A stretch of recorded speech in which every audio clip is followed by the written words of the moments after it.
নমস্কার প্রিয় বন্ধুরা, অজানা পথ ইউটিউব চ্যানেলে আপনাদের সবাইকে আবারও একবার জানাই সুস্বাগতম। বন্ধুরা, আজ থেকে প্রায় ৭,০০০ বছর আগে মহাভারতের কুরুক্ষেত্রের যুদ্ধে ভগবান শ্রীকৃষ্ণ অর্জুনকে গীতায় উপদেশ দিয়েছিলেন। জানা যায় যে গীতায় জীবনের সমস্ত রকম সমস্যার সমাধান রয়েছে। গীতায় বলা ভগবান শ্রীকৃষ্ণের বাণী আজও জীবনে এগিয়ে যাওয়ার অনুপ্রেরণা দেয়। জীবনে সফলতার জন্য গীতার বাণী আমাদের জীবনে অবশ্যই প্রয়োজন। শ্রীমদ্ ভগবদ গীতা এটি এমন একটি গ্রন্থ যা মানুষকে বাঁচার সঠিক পথ দেখায়। ভগবদ গীতা জীবনে ধর্ম, কর্ম এবং প্রেমের পাঠ শেখায়। অনেকেই আছেন যারা ছোটবেলা থেকে গীতা পাঠ করে থাকেন, কিন্তু কে কতবার গীতা পাঠ শেষ করেছে সেটা কিন্তু বড় কথা নয়। বড় কথা হলো কে কতটুকু বুঝে পড়েছে। বলা হয়ে থাকে, যদি গীতার একটি শ্লোকের মর্মার্থ কেউ বুঝে থাকে তাহলে তার জীবনে আমূল পরিবর্তন সাধিত হয়। শ্রীমদ্ ভগবদ গীতা শুধুমাত্র পাঠ করলেই হয় না, এটি উপলব্ধি করতে হয়। যতই উপলব্ধি হবে ততই জ্ঞানের আলো আসবে, সাথে আসবে প্রশান্তি। গীতা আমাদের পথ চলতে শেখায়, তাই গীতা হলো মাতৃস্বরূপা। আপনি প্রশ্ন করতে পারেন, গীতা পাঠ কেন জরুরি? আমি বলবো, অন্তত প্রত্যেকের জীবনে একটি বার হলেও এই বইটি পড়া উচিত।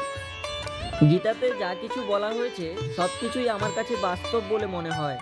গীতা পাঠ করা এবং গীতা পড়া এই দুটির মধ্যে কিন্তু বিস্তর পার্থক্য রয়েছে। পাঠ করা বলতে বোঝায় শাস্ত্রীয় পাঠ বা শাস্ত্রীয় নিয়ম মেনে পাঠ করা, যেমন স্নান করে শুদ্ধ বস্ত্র পরিধান করে পূর্ব বা উত্তর দিকে মুখ করে গীতা পাঠ করা। আর পড়া বলতে বোঝায় জ্ঞান অর্জনের জন্য পড়া। সেক্ষেত্রে যে কোনো ব্যক্তি যে কোনোভাবে গীতা পড়তে পারে। অন্যান্য গ্রন্থের মতোই শ্রীমদ্ ভগবদ গীতাও পড়ার থেকে হৃদয়ঙ্গম করা এবং আত্মস্থ করার দাম অনেক বেশি। মোট কথা হলো, গীতা পাঠ করতে যেটা প্রয়োজন সেটা হলো মনের একাগ্রতা এবং গীতা জ্ঞান আহরণের সদিচ্ছা। আপনি কোন ভাষায় গীতা পাঠ করলেন, আপনার উচ্চারণ কতটা শুদ্ধ, আপনি কোন অধ্যায় থেকে শুরু করলেন বা আপনি কোন সময় গীতা পাঠ করলেন, তার থেকে অনেক বেশি গুরুত্বপূর্ণ আপনি গীতা পাঠ করে কতটুকুই জ্ঞান অর্জন করলেন এবং কতটা ভক্তি ভরে ভগবান শ্রীকৃষ্ণের মুখনিসৃত বাণী শ্রবণ করলেন। এই কারণেই জ্ঞানী ও সাধুরা বলে থাকেন, পরম পিতা তার জাগতিক সন্তানদের কাছে আনুষ্ঠানিকতা নয় বরং ভক্তি আশা করেন। সত্যি বলতে গীতা পাঠ করার সময় সাধারণ শুচিতা এবং মনের পবিত্রতা ছাড়া আর কোনো কিছুরই প্রয়োজন হয় না। তবে আপনি যদি কোনো আনুষ্ঠানিকভাবে তথা কোনো অনুষ্ঠান বা উপলক্ষকে কেন্দ্র করে গীতা পাঠ করতে চান, তাহলে আপনাকে কতগুলি সাধারণ নিয়মাবলী মেনে চলতে হবে। আশা করি সম্পূর্ণ ভিডিওটি আপনি মনোযোগ সহকারে দেখবেন এবং শ্রবণ করবেন। আর সম্পূর্ণ ভিডিও দেখার পর যদি আপনার ভিডিও ভালো লেগে থাকে তাহলে কমেন্ট বক্সে জয় শ্রীকৃষ্ণ লিখে অচেনা পথ ইউটিউব চ্যানেলটি সাবস্ক্রাইব করার অনুরোধ রইল। গীতা পাঠ করার জন্য পবিত্র মন এবং পবিত্র বস্ত্র পরিধান করে পবিত্র স্থানে আসন পেতে উত্তর বা পূর্ব দিকে মুখ করে বসুন। এরপর আচমন, বিষ্ণুস্মরণ, সূর্যার্ঘ্য, স্বস্তিবাচন, সংকল্প, আসন শুদ্ধি প্রভৃতি কার্যগুলি পর্যায়ক্রমে সেরে নিন। এরপর তিলক ধারণ করতে হবে। তিলক ধারণ না করলে কোনো কাজই পূর্ণতা পায় না। বৈষ্ণব সমাজে এই মতবাদই প্রচলিত রয়েছে। এবার ফিরে আসি গীতা পাঠের নিয়মাবলীগুলি নিয়ে। প্রথম ধাপে বলুন ওং তৎসৎ। দ্বিতীয় ধাপে স্মরণ করুন গুরুদেবকে, কারণ গুরু ব্রহ্মা, গুরু বিষ্ণু এবং গুরুদেবী মহেশ্বর। তাই গুরুদেবের স্মরণে পাঠ করুন ওং অখণ্ড মণ্ডলাকারং ব্যাপ্তং যেন চরাচরম তৎপদং দর্শিতং যেন তস্मै শ্রী গুরবে নমঃ। অজ্ঞানতিমিরান্ধস্য জ্ঞানাঞ্জন শলাকয়া চক্ষুরুন্মীলিতং যেন তস্मै শ্রী গুরবে নমঃ। গুরু ব্রহ্মা গুরু বিষ্ণু গুরুদেব মহেশ্বর গুরুরেব পরং ব্রহ্ম তস্मै শ্রী গুরবে নমঃ। গুরুমন্ত্র পাঠ শেষ হয়ে গেলে তৃতীয় ধাপে নিজের পিতামাতাকে প্রণাম করুন, কারণ পিতামাতাই আমাদের জাগতিক ঈশ্বর। পিতার প্রণাম মন্ত্রটি হলো পিতা স্বর্গ পিতা ধর্ম পিতা হি পরমতপ পিতরি প্রীতিমা পণ্যে প্রিয়ন্তে সর্বদেবতা। এরপর মাতার প্রণাম মন্ত্রটি পাঠ করার পালা। মাতা জননী ধরিত্রী দয়াদ্র হৃদয়া সতী দেবীব্র রমণী শ্রেষ্ঠা निर्दोषा सर्व दुःखहरा। ओं शांति रूपां क्षमा रूपां स्नेह रूपां शुभंकरीं साक्षात् भगवती देवी मातरं तां नमामहम्। चतुर्थ धापे भगवान श्रीकृष्ण और राधिकार प्रणाम मंत्र पाठ करबेन।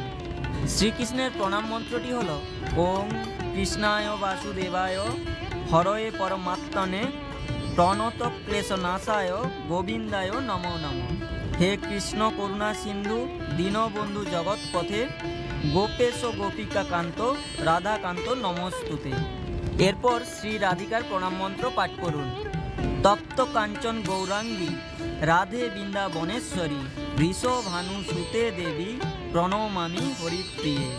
पंचम धापे सरस्वती प्रणामी व्यासादि मंत्र पाठ करुन।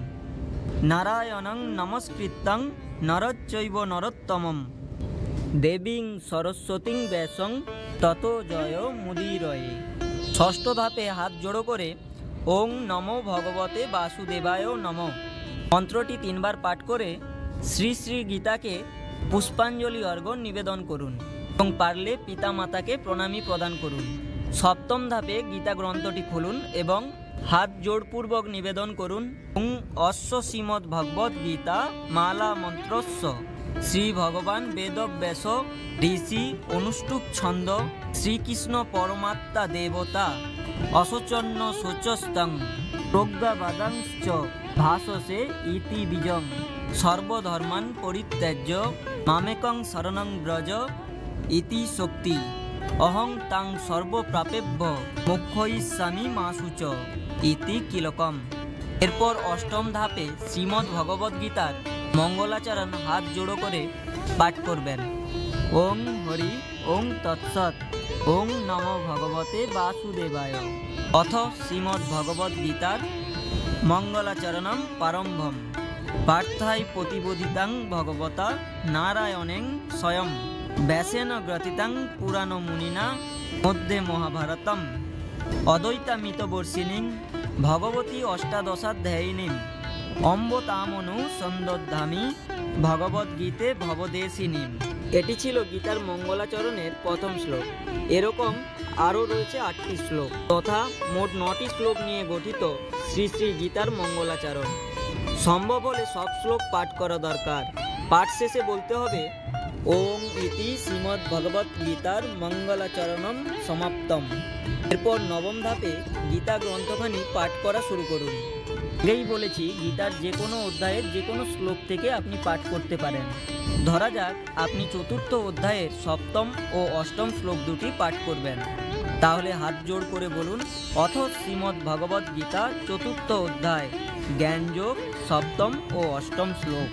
এরপর সংস্কৃত শ্লোক দুটি উচ্চারণ করুন। যদা যদা হি ধর্মস্য গ্লানির্ভবতি ভারত অভ্যুত্থানম ধর্মস্য তদাত্মানং সৃজামহম পরিত্রাণায় সাধূনাং বিনাশায় চ দুষ্কৃতম ধর্ম সংস্থাপনার্থায় সম্ভবামি যুগে যুগে। যার অর্থ হলো হে ভারত, যখনই ধর্মের অধঃপতন হয় এবং অধর্মের অভ্যুত্থান হয় তখন আমি নিজেকে প্রকাশ করে অবতীর্ণ হই সাধুদের পরিত্রাণ করার জন্য এবং দুষ্কৃতকারীদের বিনাশ করার জন্য এবং ধর্ম সংস্থাপনের জন্য আমি যুগে যুগে অবতীর্ণ হই। এখানে বলে রাখি, সংস্কৃত শ্লোক উচ্চারণের সমস্যা হলে আপনি বাংলা অনুবাদগুলিও পড়তে পারেন। দশম ধাপ, যদি এই পর্যন্ত গীতা পাঠ করে আপনি গীতা পাঠ শেষ করতে চান, ওং তৎসৎ ইতি শ্রীমদ্ ভগবদ গীতাসু উপনিষৎসু ব্রহ্মবিদ্যায়াং যোগশাস্ত্রে শ্রীকৃষ্ণার্জুন সংবাদে জ্ঞানযোগ নামকং চতুর্থ অধ্যায় একাংশেন সমাপ্তম।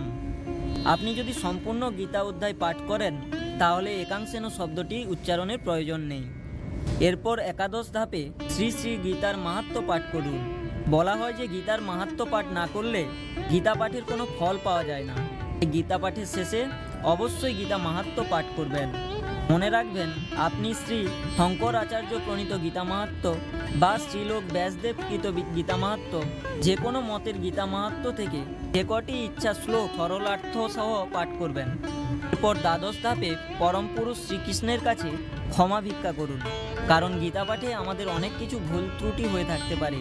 ক্ষমা ভিক্ষা মন্ত্রটি হলো ওং যদক্ষরং পরিভ্রষ্টং মাত্রাহীনঞ্চ যদ্ভবেৎ পূর্ণ ভবতু তৎসর্বং তৎপ্রসাদাৎ জনার্দনা। ওং পূর্ণমদ পূর্ণমিদং পূর্ণাৎ পূর্ণমুদচ্যতে পূর্ণস্য পূর্ণমাদায় পূর্ণমেবাবশিষ্যতে। জয় গীতা, জয় গীতা, জয় গীতা। এরপর ত্রয়োদশ ধাপে শ্রী শ্রী গীতার 18টি গুচ্ছ নাম কীর্তন করুন। ওং গঙ্গা গীতা চ সাবিত্রী সীতা সত্যা পতিব্রতা ব্রহ্মা বলি ব্রহ্মবিদ্যা ত্রিসন্ধ্যা মুক্তি গেহিনী অর্ধমাত্রা চিদানন্দা ভবগ্নি ভ্রান্তি নাশিনী বেদত্রয়ী পরানন্দা তত্ত্বার্থ জ্ঞান মঞ্জুরি। এরপর 14 নম্বর ধাপে পঞ্চতত্ত্বসহ তারক ব্রহ্ম মহানাম জপ করুন।